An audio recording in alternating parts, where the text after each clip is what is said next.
Dito guys, kasama ko maglaro ang isa sa mga followers ko na si F. At ang ginamit ka dito ay si Edet.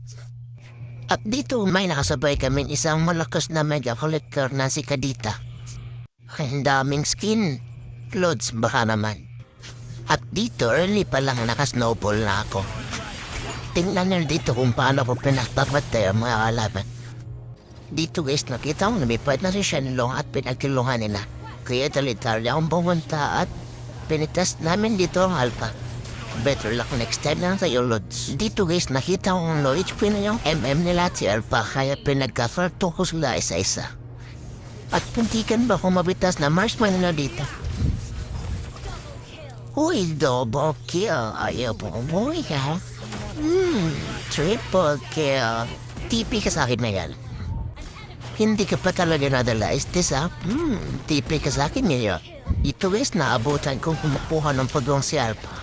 At penaso, di pala kaya. Baka nakalimutan niyo, retry gets to. Boom! Akin mo na ang pagong. Patay. Takbo kayo sa akin. Hindi ka pa talaga nadala, Estes ha? Kalto ka sa akin.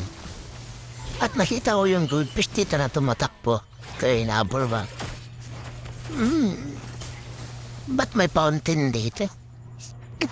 Takbo tuloy. At dito di ko alam nakabang yung isda sa akin dito. Napitas tuloy ako. At napitas ko rin siya. At dito hala ko pitas ko na yung nila. At ako pa yung namatay. Hay, buhay. At dito nag-chat si Mia daw ang pag-asa. Ang pag-asa ng buhay, eh? Hoy! Nakulangan nyo! At dito nakita ko yung si Reyla at si Este. Kala ko mapapatay ka lang. Ang bilis ako respawn ng karampi niya.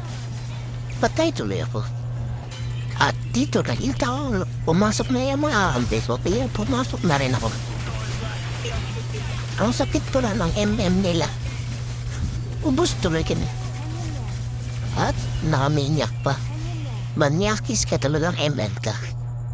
Sorry. Naku, si Mia na nang pala ang natira. At may lord pa. Gaya itong napusin. Ay, tipi pa. Talo na naman.